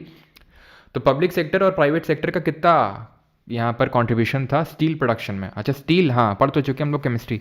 Steel किसका एलॉय होता है? Steel is an alloy of, और जब फिजिक्स पढ़ेंगे तो हम देखेंगे steel में जो साउंड की स्पीड होती है वो बहुत ज़्यादा होती है, लेकिन एल्यूमिनियम से ज़्यादा नहीं होती है। तो answer is what? Answer is यहाँ पर अगर हम बात करेंगे प्राइवेट, पब्लिक सेक्टर और प्राइवेट सेक्टर का यहाँ पर कितना कंट्रीब्यूशन है, तो 46% एंड 54%। एलॉय की अगर बात करेंगे तो स्टील में हम किसका यूज़ करते हैं, तो स्टील में हम बनाने के लिए आयरन का यूज़ करते हैं, प्लस कार्बन इसको स्ट्रेंथ देने के लिए यूज़ करते हैं, और क्रोमियम का यूज़ करते हैं भाई ड्यूरेबिलिटी देने के लिए, और कभी कभी निकल का भी इसमें इस्तेमाल कर लेते हैं, ठीक है, निकल भी इसमें इस्तेमाल हो जाता है। क्लियर है? कार्बन का स्ट्रेंथ देने के लिए, ठीक है, क्रोमियम इसको ड्यूरेबिलिटी देता है। आगे बढ़ते हैं। Which of this is not true about this, अभी पढ़ा नहीं है सर्कुलर फ्लो ऑफ इनकम, ये भी पढ़ा नहीं है 91, 92 वाला, ठीक है। वैसे तो आंसर इसका ऑप्शन डी होना चाहिए, ये भी नहीं पढ़ा। फाइनल गुड्स, चलो या तो ये बता सकते हो, ठीक है, ड्यूरेबल, ये तो अभी चलो इसको भी स्किप करते हैं, ठीक है, जब गुड्स देखेंगे तो तब देखेंगे। यहाँ पर आंसर करिए, which of this is a component of the tertiary sector of an economy. क्या कंपोनेंट है टर्शरी सेक्टर का? Mining and quarrying, water supply, electricity, या फिर होटल्स एंड रेस्टोरेंट्स। तो होटल और रेस्टोरेंट में कोई प्रोडक्शन तो होता नहीं किसी चीज़ का, सर्विस दी जाती है, तो ये तो टर्शरी सेक्टर का एग्जाम्पल है, ठीक है। माइनिंग एंड क्वेरिंग जो हो रही है ये तो प्राइमरी सेक्टर है, ठीक है, क्योंकि नेचर से डायरेक्टली जुड़ी हुई एक्टिविटी है। वाटर सप्लाई है, ये भी आपकी प्राइमरी सेक्टर की एक्टिविटी है। इलेक्ट्रिसिटी ये जो है सेकेंडरी सेक्टर है, ठीक है, it is a activity of secondary sector, तृतीय क्षेत्र, क्योंकि यहाँ पर हम या तो कोयला निकाल रहे हैं माइनिंग से, जिन देने से थर्मल इलेक्ट्रिसिटी को जनरेट कर रहे हैं, कहाँ पर? इंडस्ट्रीज में, ठीक है। चलो अगला है आपका 17th, which of the following can be considered as a part of the parallel economy. अब ये भी अभी नहीं पढ़ा, पैरेलल इकोनॉमी का मतलब जो ये अनडिक्लेयर्ड इनकम होती है, खैर विच ऑफ द, ठीक है, तो इसको आप कर सकते हो वैसे तो, अगर करना चाहो तो अनडिक्लेयर्ड इकोनॉमी, जैसे कि जो ब्लैक मनी चलती है ना, तो पैरेलल इकोनॉमी बोलते हैं, जो इकोनॉमी के लिए, अर्थव्यवस्था के लिए घातक होती है, खराब होती है, क्योंकि ये अनडिक्लेयर्ड इनकम होती है, कभी इकोनॉमी में आ ही नहीं पाती है ये, ठीक है। Which of the following statement is और are false with respect to simple model of the circular flow of economy. Again अभी नहीं पढ़ा, ये सारी चीज़ें आगे आएंगी, बड़ा मजा आने वाला है आपको इकोनॉमिक्स में, ये पक्की बात है, पक्की बात है भाई, मज़ा आ जाएगा आपको इकोनॉमिक्स पढ़ के एकदम, ठीक है। Machines, tools and implements and buildings are examples of which type of goods. अभी भी आगे नहीं किया, ठीक है, वैसे ये कैपिटल गुड होते हैं, लेकिन अभी किया नहीं है, तो इसलिए अभी इसको करेंगे नहीं। Flow variable, stock variable. Hindustan aeronautics limited, HAL, ये किस सेक्टर में आती है? कोऑपरेटिव, प्राइवेट, फॉरेन, या फिर पब्लिक? पब्लिक सेक्टर का मतलब होता है गवर्नमेंट ओन्ड, प्राइवेट का मतलब है प्राइवेट ओन कर रहा है, ठीक है। जॉइंट सेक्टर का मतलब होता है दोनों ओन कर रहे हैं, ठीक है। माइग्रेशन नहीं पढ़ा अभी, चेंज इन्वेंट्री नहीं पढ़ा अभी। हाँ ये बताओ, जॉइंट सेक्टर इंडस्ट्री कौन सी है इसमें? सेल यानी कि steel authority of India limited, Hindustan aeronautics limited, Maruti उद्योग लिमिटेड, या फिर आनंद मिल्क यूनियन लिमिटेड। तो कौन सी इसमें जॉइंट सेक्टर? जॉइंट का मतलब होता है पब्लिक भी है प्राइवेट भी है, ठीक है, पब्लिक भी है और प्राइवेट भी है। क्या 16? ओके सॉरी, टर्शरी पूछा था ना, टर्शरी पूछा था, okay, I am really sorry. Tertiary मतलब सेकेंडरी लिखा है इसको, ये टर्शरी है आपका, ऑप्शन नंबर डी आंसर होगा इसका, मार्क गलत कर दिया था। चलिए तो मशीन्स ये नहीं करना था, ये भी हो गया था। चेंज ये नहीं करना था। हाँ इसमें से जॉइंट सेक्टर इकोनॉमी कौन सी, जॉइंट सेक्टर इंडस्ट्री कौन सी है? तो ये तो आपकी गवर्नमेंट है, पब्लिक है, ये भी पब्लिक है, ये प्राइवेट है, ठीक है। एक सेकेंड, स्टील अथॉरिटी तो आपकी ये तो गवर्नमेंट ही है, और जो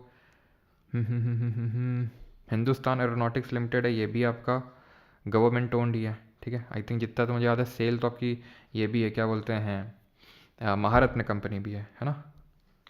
तो इसमें सही आंसर होगा आनंद मिल्क यूनियन लिमिटेड। ठीक है, ऑप्शन नंबर डी, जो आपका पब्लिक और प्राइवेट दोनों में चलता है, बिकॉज मारुति तो आपका प्राइवेट होगा और ऊपर के दोनों आपके पब्लिक होंगे। कौन सा स्टेटमेंट इनकरेक्ट नहीं करना है अभी, ओपन मार्केट ऑपरेशन कुछ नहीं पढ़े हैं। हाँ, तो which of the following statement is correct regarding the socialistic society in the economy. The government decides what goods are to be produced, so distribution of goods under socialism is supposed to be based on what people need। बताइए भैया, socialistic economy में क्या होता है? तो socialistic economy में क्या होता है, गवर्नमेंट ही डिसाइड करती है क्या प्रोड्यूस करना है, जिसको हम बोलते हैं सेंट्रली प्लान्ड इकोनॉमी। सर आज छुट्टी दीजिए, बस 5 मिनट रुक जाओ, ऋतिक छुट्टी दे रहे हैं सर। गोल्ड कॉलर प्रोफेशन कौन कौन से होते हैं? तो गोल्ड कॉलर प्रोफेशन में यही आते हैं आपके, कौन, जो क्यूनरी एक्टिविटी में आते हैं, जैसे कि पॉलिटिशियन हो गए टॉप लेवल के, जैसे मान लो गूगल के, माइक्रोसॉफ्ट के जो सीईओ हैं, ठीक है, वो। क्लियर? चलो, तो अगर हम बात करेंगे the government decides what goods are to be produced, socialistic है बिल्कुल। Distribution of goods under socialism is suppose to be based on what people need. Yes, बिल्कुल, लोग को क्या नीड है, ठीक है, उसके बेसिस पे सोशलिज्म जो है चलता है, कि लोगों की क्या मतलब नेसेसिटी है। ठीक है, तो option number C both 1 and 2। अगला है macroeconomic deals with which of the following studies. तो माइक्रो और मैक्रो इकोनॉमिक्स हमने दो तरह के इकोनॉमिक्स पढ़ी थी, तो उसमें मैक्रो इकोनॉमिक्स से क्या डील करता है? तो माइक्रो क्या होता है, जो छोटे लेवल पे डील करता है। ठीक है, अब यहाँ पे आनंद वाला में बिकॉज जॉइंट सेक्टर इंडस्ट्री पूछा है, मारुति उद्योग लिमिटेड तो जितना मुझे पता है ये तो प्राइवेट ही होगा। ठीक है, जो मारुति उद्योग है ये तो, क्योंकि स्टील अथॉरिटी ऑफ इंडिया जो लिमिटेड है ये तो आपका पब्लिक है, HAL भी ये है। ठीक है, आनंद तो है तो यार कोऑपरेटिव, या तो आई थिंक फिर यही होगा, या तो शायद मुझे ये पता ना हो। ठीक है, हो सकता है इसमें प्राइवेट और गवर्नमेंट दोनों का शेयर होल्डिंग हो, क्योंकि ये बात बिल्कुल सही कि जो आनंद मिल्क यूनियन लिमिटेड है ये कोऑपरेटिव है, मतलब कि इसमें जो फार्मर्स हैं वो ओन कर रहे हैं, जैसे कि अमूल है हमारा, अमूल कोऑपरेटिव है। ठीक है, वो जॉइंट नहीं है, ये तो गवर्नमेंट पब्लिक है ये दोनों। ठीक है, या तो फिर मारुति उद्योग लिमिटेड ही होगा इसका। ठीक है, इसमें जॉइंट सेक्टर, जॉइंट का मतलब होता है पब्लिक और प्राइवेट दोनों का। ठीक है, तो इसका देख लेते हैं, reasons behind the unemployment of resources. Yes, employment unemployment हम मैक्रो इकोनॉमिक्स में डील करते हैं। डिटर्मिनेशन ऑफ टोटल आउटपुट, ठीक है, डिटर्मिनेशन ऑफ टोटल आउटपुट बिल्कुल। ठीक है, नेशनल इनकम हो गया, एम्प्लॉयमेंट हो गया, एग्रीगेट पूरा जो आउटपुट हो गया, ये सब आपका आता है मैक्रो इकोनॉमिक्स में। दैट इज ऑप्शन नंबर, क्या पूछा, करेक्ट या फिर इनकरेक्ट? ध्यान रखा करो कि करेक्ट और इनकरेक्ट में बहुत ज़्यादा लफड़ा होता है। ठीक है, a free market economy is a crucial aspect of, free market economy है यानी कि फ्रीली डिमांड और सप्लाई फ्लो कर रही है, यानी फ्री इंटरेक्शन हो रहा है इंडिविजुअल्स का, किसमें, सोशलिज्म में, नहीं कैपिटलिज्म में। ठीक है, किसमें, कैपिटलिज्म में। ऑप्शन नंबर बी आंसर होगा इसका। विच of the given sector is largely driven by consideration of social welfare. दिए गए क्षेत्रों में कौन सा क्षेत्र मुख्यतः सामाजिक कल्याण के विचारों से प्रेरित है? ठीक है, सोशल वेलफेयर करना है, फॉरेन, कोऑपरेटिव, पब्लिक या फिर प्राइवेट। तो भाई प्राइवेट तो सोशल वेलफेयर नहीं, इसका तो मेन होता है कि भैया प्रॉफिट चाहिए हमको, तो मोटा मुनाफा। ठीक, चलो, ये भाई पता है मेरी जो सिम है, ठीक है, ये दिल्ली की सिम है भाई, दिमाग ख़राब किए रहते हैं। हमें जिता दो, आम आदमी पार्टी वालों का फ़ोन आता है, आम आदमी पार्टी वालों को सबसे ज़्यादा आता है, बीजेपी वालों को भी आएगा, इस बार मुझे ही वो ऐसे बोलेंगे, हेलो मैं अरविंद केजरीवाल बोल रहा हूँ। भाई एक दिन तो मैं डर गया, मैंने कहा केजरीवाल क्या हो गया केजरीवाल ने डायरेक्ट मुझे कॉल कर दिया, क्या हमने क्या ज़्यादा अच्छा पढ़ा दिया क्या? फिर मैंने नोटिस किया कि केजरीवाल जी तो मेरी सुन ही नहीं रहे, अपनी बोले जा रहे हैं उतनी देर से। भाई रोज़ कॉल आता है कम से कम आम आदमी पार्टी वालों को 4 से 5 बार। अभी बीजेपी वालों को मैसेज आया था कि मोदी जी को जिताइएगा, हमने कहा ठीक है बिल्कुल। चलो भाई, तो सही आंसर क्या है? एड और auxiliary to trade includes which of the following. तो एड और ऑक्सिलरी टू ट्रेड का मतलब ये होता है कि क्या चीज़ ट्रेड, क्या चीज़, 28 का रिपीट कर दो, रिपीट कर दो मतलब, ये तो भाई एकदम पढ़ा हुआ है ना अभी, तो इसमें ऐसा तो कोई कॉन्सेप्ट भी इन्वॉल्व नहीं है, इसमें क्या रिपीट करना?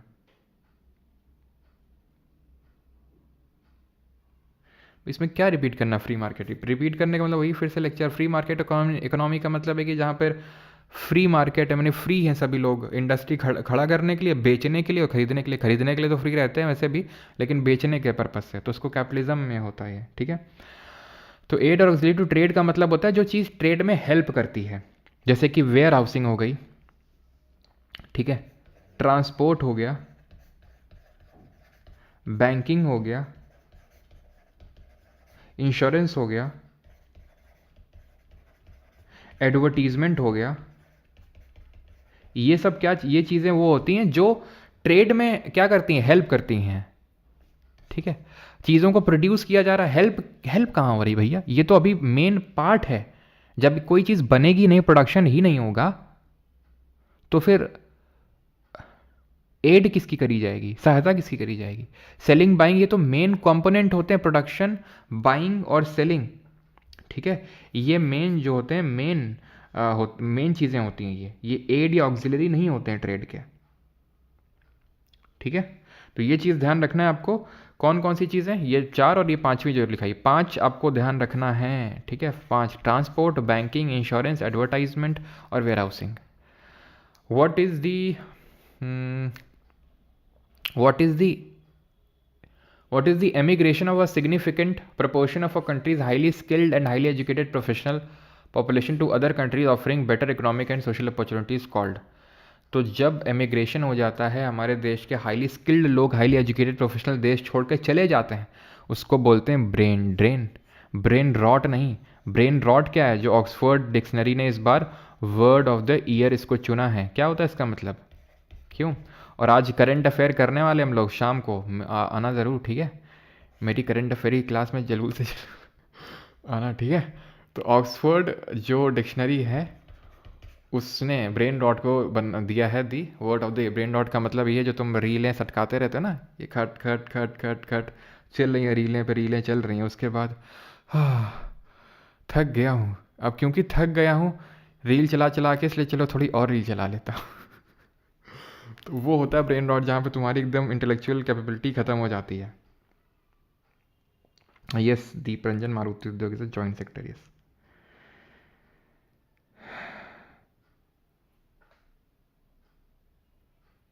भैया महारत्न क्वेश्चन नहीं है आनंद जी, ठीक है?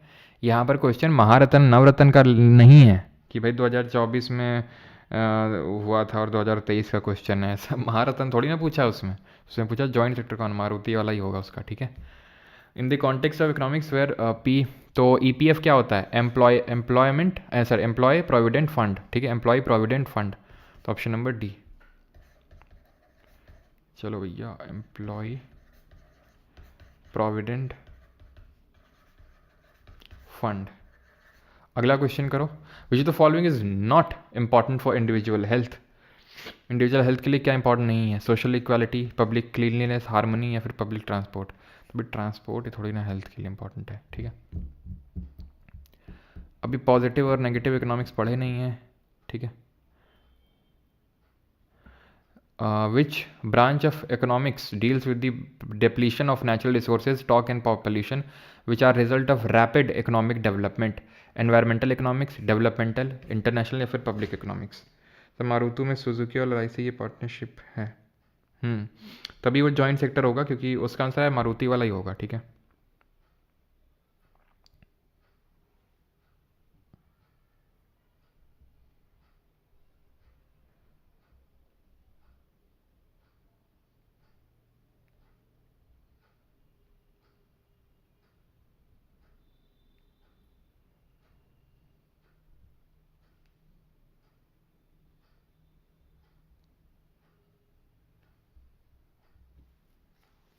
चलो, तो which branch of economics deals with the depletion of natural resources, stock and pollution? तो नेचुरल रिसोर्सेज से डील कर रहा है, तो फिर ये एनवायरमेंटल इकोनॉमिक्स होगा, ठीक है? Option number A. All military transfer और kind sent by migrants to their place of origin are called as, तो उसको रेमिटेंस बोलते हैं, ठीक है? जो जैसे मान लो कि आपने अभी ये रिपोर्ट्स था ना, मैंने भी इस पर शॉर्ट बनाया था, दैट वॉज कि इंडिया नंबर 1 पे आता है रेमिटेंस। वैसे ये जब बैलेंस ऑफ पेमेंट पढ़ेंगे तो वहाँ देखेंगे कि जो लोग बाहर रहते हैं इंडियंस और वो पैसा भेजते हैं घर में, तो उसको रेमिटेंस बोलते हैं, ठीक है? काफ़ी सारे क्वेश्चन यहाँ पर वो डले हुए हैं जो अभी लोगों ने पढ़े नहीं हैं, वो सब डले हुए हैं, ठीक है? An industrial economy is best defined as an economy whose 50% और more produce value comes from the dash sector, banking, secondary, tertiary या फिर प्राइमरी। तो इंडस्ट्रियल इकोनॉमी कौन सी इकोनॉमी होता है, इसका 50% है उससे ज़्यादा इंडस्ट्रीज से आता है, यानी कि सेकेंडरी सेक्टर से आता है, ऑप्शन नंबर बी। इनकम और एम्प्लॉयमेंट थ्योरी किसका पार्ट है, कौन से ब्रांच ऑफ इकोनॉमिक्स से में आता है? International economics, public finance, micro या फिर मैक्रो? इनकम और एम्प्लॉयमेंट, तो इनकम एम्प्लॉयमेंट आपका मैक्रो इकोनॉमिक्स में आता है, समष्टि अर्थशास्त्र में। Dash is defined as the study of behaviour of individual decision making unit such as consumer, resource owners and firm, जहाँ पर हम इंडिविजुअल के बारे में पढ़ते हैं, इंडिविजुअल डिसीजन मेकिंग, तो ये आता है आपका माइक्रो इकोनॉमिक्स में, ऑप्शन नंबर ए। और फादर किसको बोलते हैं माइक्रो का और मैक्रो का? तो माइक्रो का हमारे एडम स्मिथ, जिनको कि हम overall founding father of modern economics के नाम से भी जानते हैं, एंड मैक्रो का John Maynard Keynes. John Maynard Keynes की किताब का नाम क्या है? General theory of employment. और एडम स्मिथ का wealth of nations. John Maynard Keynes किस देश से हैं, आपसे पूछ रहा है, तो हमने देखा था जॉन मेनार्ड कीनीस इंग्लैंड से हैं, ठीक है। प्राइवेटाइजेशन का क्रिटिसिज्म क्या होता है, मत करो इसको, ठीक है, जब एलपीजी रिफॉर्म्स देखेंगे तो वहाँ पढ़ेंगे। Which economists took the subject of economics away from approaches that focus exclusively on income, growth, utility, with an increased emphasis on individual entitlement, capability, freedom and right? तो इकोनॉमिक्स को income, growth और utility से उसका focus हटा के individual entitlement, ठीक है, capability, freedom और राइट पे लेके गए। तो ये हैं हमारे इंडिया के पहले इकोनॉमिस्ट जिनको कि नोबेल प्राइज़ मिला, अमर्त्य सेन। और इनको कब नोबेल प्राइज़ मिला, कोई बता सकता है? व्हेन डिड नोबेल, मतलब अभी तक सिर्फ 2 इंडियंस को नोबेल मिला है, एक तो अमर्त्य सेन और एक है अभिजीत बनर्जी, जो कि एक्चुअल में इंडियन क्या हैं, तो बस इंडियन ओरिजिन के हैं, तो वैसे आपके यूएसए में हैं भी, यूएसए के सिटीजन हैं। उनकी वाइफ एस्थर डूफ्लो, और उनको मिला था, ठीक है। तो इनको मिला था 1998 में, 1998 में। छुट्टी, रुक जाओ बेटा छुट्टी। इन विच फॉर्म ऑफ एक्सचेंज, ये अभी किया नहीं है, आंसर तो बार्टर होगा, लेकिन ठीक है अभी नहीं किया इसको। Not paying anything for public good it is known as, when a person, जब कोई पर्सन पे नहीं करता है, ठीक है, पब्लिक गुड के लिए, तो उसको क्या बोलते हैं? प्राइवेट गुड बोलते हैं, नॉन एक्सक्लूडेबल बोलते हैं, राइवल से फ्री राइडर, तो फ्री राइडर वही है, मुफ्त का चंदन, घिस में रंदन, ठीक है। Is an example of public sector industry का एग्जाम्पल कौन है? ठीक है, टिस्को है, ठीक है, या फिर खिस्को है, डाबर है, या बाबर है, कौन है बताओ? तो ये तो आपका प्राइवेट है, बजाज ऑटो भी प्राइवेट है, डाबर भी प्राइवेट है, ठीक है। पब्लिक सेक्टर आपका भेल होगा, ठीक है, Bharat heavy electronics limited. Which is the following is an example of private sector industry, private sector का एग्जाम्पल कौन है? भेल पब्लिक है, अभी देखा हमने, ठीक है। ऑयल इंडिया लिमिटेड, ये आपका ज्वाइंट होगा, ठीक है, ऑयल इंडिया लिमिटेड। सेल आपका ये भी पब्लिक है, और ये आपका टिस्को प्राइवेट हो जाएगा। ज्वाइंट सेक्टर का एग्जाम्पल कौन है? पब्लिक है, प्राइवेट है, ज्वाइंट सेक्टर है, ठीक। विच of the following, sorry, which sector of the economy focuses on intellectual activities and innovation? Intellectual चीज़ों पे फोकस कर रहा है, कौन कौन कौन कौन? Primary, nature, quaternary, yes, secondary, industries.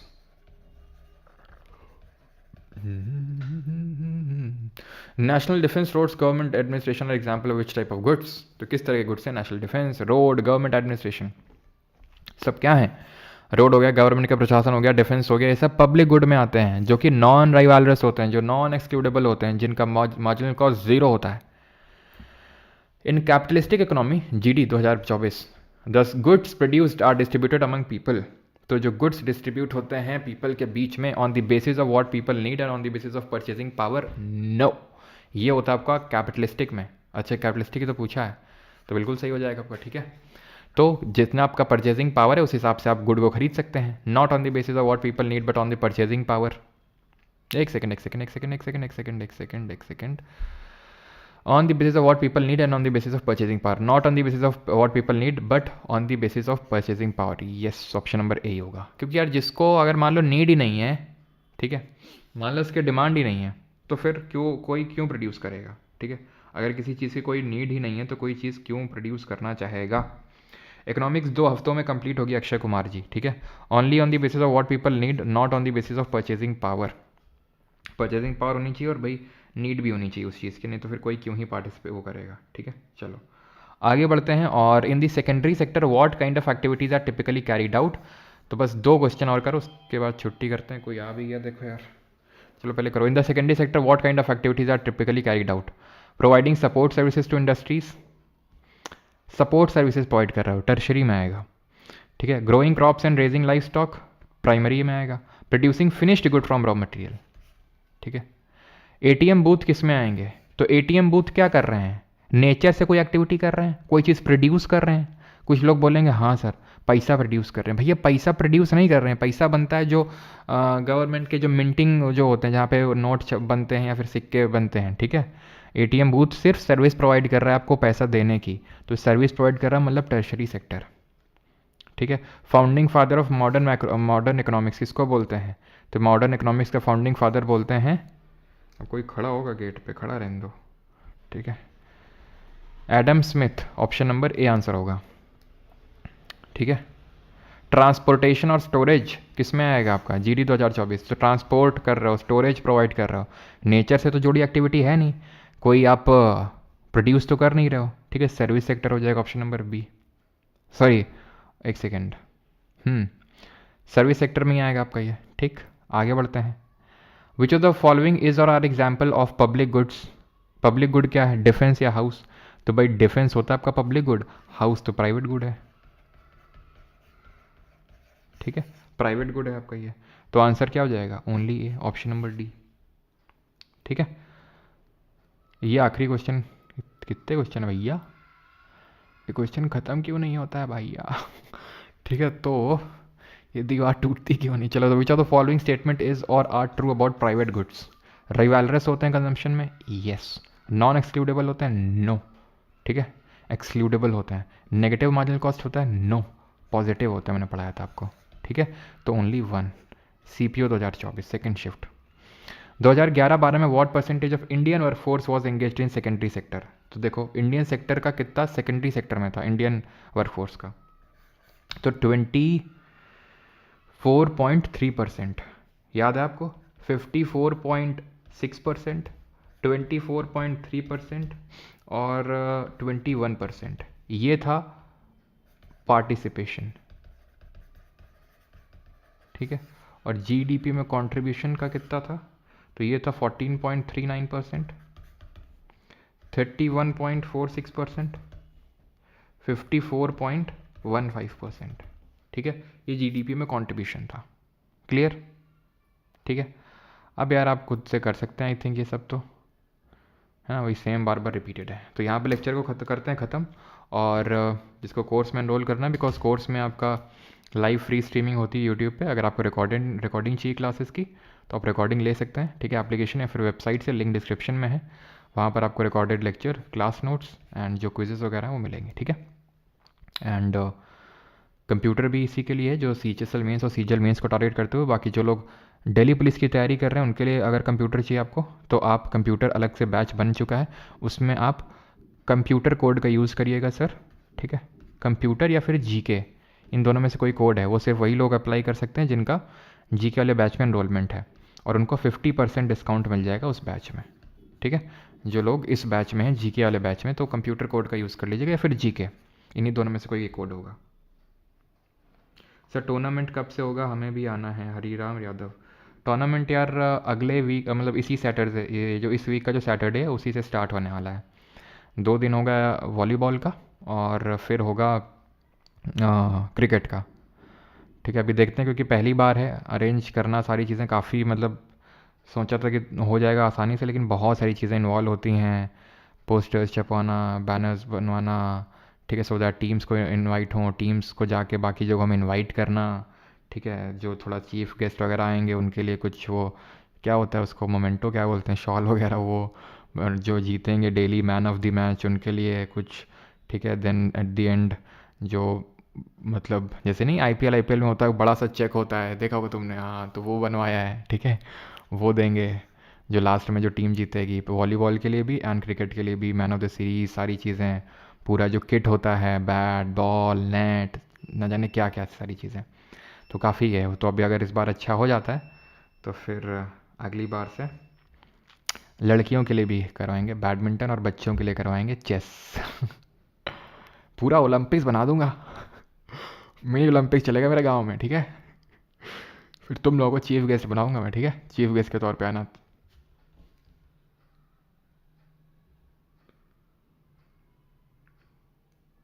नसराज Amit Shah की रैली है मेरे घर के पास से। अच्छा, तो क्या करें, तुम्हारे घर में आ जाए हम?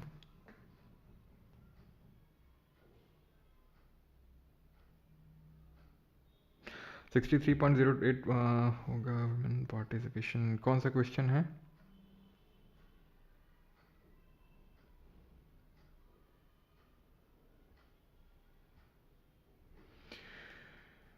कौन सा क्वेश्चन है? क्वेश्चन एक बार बताओगे?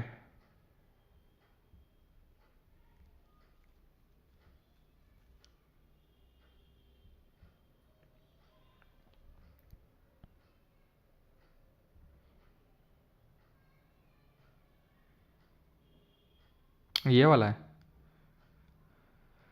63.08 होगा इसमें। चलो मैं एक बार कंफर्म कर दूंगा अगर आप ऐसा बोल रहे हैं तो, कि इतना तो मुझे याद था 88 था कुछ, लेकिन ठीक है अगर आप बोल रहे हैं तो हो सकता होगा, लेकिन क्योंकि ए और सी तो पक्का नहीं होगा, वो तो मैं भी श्योर हूँ, ठीक है।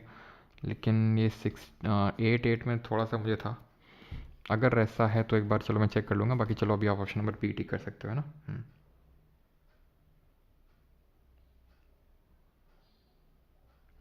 Sir, yesterday Rajasthan PCS concluded many of the questions directly came from your lectures and PYQs. Thank you sir. Thank you Anand ji. और पेपर होगा तो सेंड करना आनंद, है ना। कानपुर प्रीमियर लीग भाई, परमार परमारपुरी वाले 57 रिपीट करना है, एक सेकेंड। आनंद ओ पेपर सेंड करना अगर हो तो, है ना, राजस्थान PCS वाला। ट्रांसपोर्टेशन एंड स्टोरेज क्या? कौन है भाई?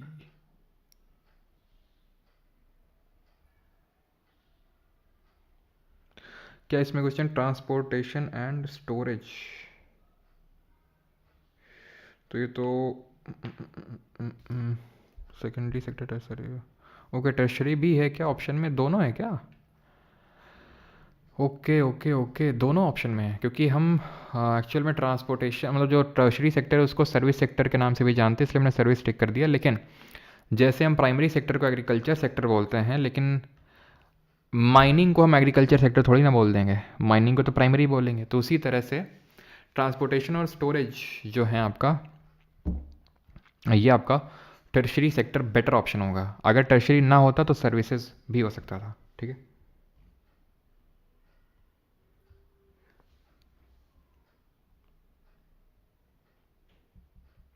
62.8 ही सही है सर। ले अब 62.8 का आ गया। स्क्वायर मैं कंफर्म ही करूँगा, चलो ठीक है। जो मैंने पहले लगाया था, आई थिंक कुछ लोग बोल रहे हैं वही सही है, तो और मुझे कंफ्यूज किया जा रहा, भ्रमित किया जा रहा, तो मैं यही लगा देता हूँ अभी के लिए, ठीक है। और अगर चेंज होगा तो मैं आपको ये बता दूंगा, ठीक है। कि मेरे हिसाब से तो यही है, लेकिन आई थिंक एक लोगों ने बोला तो मुझे लगा हो सकता है, अगर कॉन्फिडेंस से बोल रहे हैं बार बार तो। मोदी भी आया था और योगी भी आया था, अमित शाह से पहले रैली में सब आ गए, आप कब आओगे? कहाँ से हो? 39 फिर से, ओके। 39 फिर से। And industrial economy is the best defined as economy 50% और मोर प्रोड्यूस। इंडस्ट्रियल इकोनॉमी भाई, इंडस्ट्रीज़ का काम क्या होता है? इंडस्ट्रीज़ का काम होता है रॉ मटेरियल को फिनिश्ड प्रोडक्ट में कन्वर्ट करना, राइट। तो वो कहाँ होता है? सेकेंडरी सेक्टर में होता है, इसलिए। यानी ऐप पे लाइव नहीं चलती है यहीं पे।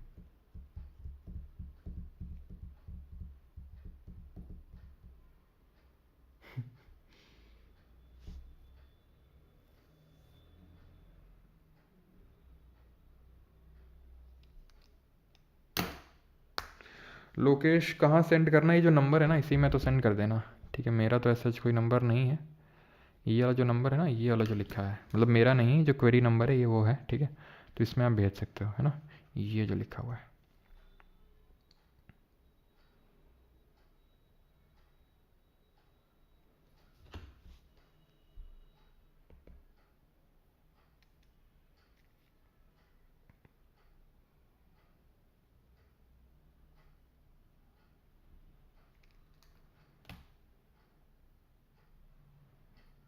चलिए, थैंक यू सभी को।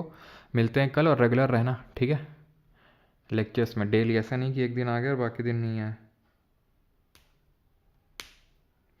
सर वो बच्चे आपसे किस नंबर पे आपसे बात करते हैं? वो नंबर सिर्फ खुलता है जब रिज़ल्ट वगैरह आता है तब, बाकी तो वो बंद ही रहता है, ठीक है। वो नंबर यूजुअली तभी खोला जाता है जब रिज़ल्ट वगैरह आता है। और वो नंबर सिर्फ तभी प्रोवाइड किया जाता है, उन लेक्चर्स में ही प्रोवाइड किया जाता है जो लेक्चर्स वो बच्चे देखते हैं, ठीक है। उन्हीं में कहीं मैं बीच में नंबर दे देता हूँ, सो दैट की, है ना। कितने लाख का चेक है भैया? भैया लाख का तो नहीं है यार, लेकिन हाँ काफ़ी ठीक ठाक है चेक। देखो देखो, किम जोंग उन अगर दोनों ऑप्शन में तो क्वार्टरनरी पे आप जाएंगे, अगर दोनों ऑप्शन में तो। शूटिंग तो नहीं यार, बस शूटिंग वूटिंग के लिए तो शूटिंग रेंज बनवाना पड़ता है, वो नहीं है शूटिंग। वो काफ़ी कॉम्प्लेक्स गेम है, उसमें एक ही दुनाली आती है, काफ़ी महंगी महंगी आती हैं वो। ठीक है। और जो जैसे चेस हो गया, बैडमिंटन हो गया और जैवलिन थ्रो हो गया, इनको इंट्रोड्यूस करेंगे। फिर तुम लोग आया करना ऑडियंस के तौर पे, ठीक है। और हमेशा हर साल कोशिश है कि फेब के टाइम पे ये होगा, ये ना गर्मी ना ज़्यादा सर्दी। सर गांव का नाम है, गांव का नाम बता अभी नहीं बता रहा हूँ, ठीक है क्योंकि मुझे पता है तुम लोग सारे भाग के आ जाओगे। और काफ़ी लोग जान गए जो आसपास के मेरे गांव वाले हैं ना, तो उन्होंने जब पोस्टर्स वगैरह देखे तो जान गए, बोले कि सर ये आप करवा रहे हैं क्या? मैंने कहा हाँ भैया हम ही करवा रहे हैं। ओके ठीक है Anand, thank you for sending the paper. Hindi में लिख दिया करो, हिंदी में यार पीडीएफ शेयर होती है प्राइवेट टेलीग्राम ग्रुप में पहले, इसीलिए मैं ज़्यादा बहुत ज़्यादा टाइम फिर वेस्ट होगा, इसलिए फिर नहीं करता हूँ। परमार सर का स्टूडेंट आई एम बैक, बेटा डीपी कौन सी लगा रखी है? चलो भाई, thank you thank you thank you, धन्यवाद, मिलते हैं कल। एंड हैप्पी बसंत पंचमी सभी को। सर भिंड के हो? भिंड के नहीं है, भिंड में मेरा जन्म हुआ था, ठीक है, I was born in Bhind, क्योंकि मम्मी है मेरी वहाँ की आस पास की, मतलब भिंड के पास की। जन्म हुआ था मेरा भिंड में, लेकिन भिंड का मतलब रहने वाला नहीं हूँ मैं। 7 करोड़ इनाम, हाँ बेटा 7 करोड़, इसमें मेरा घर जाएगा। घर क्या, सब कुछ चला जाएगा, मैं खुद चला जाऊँगा। 7 करोड़ में तो मुझे कोई बंधुआ मजदूर बना के ले जाएगा। चलो भाई, थैंक यू।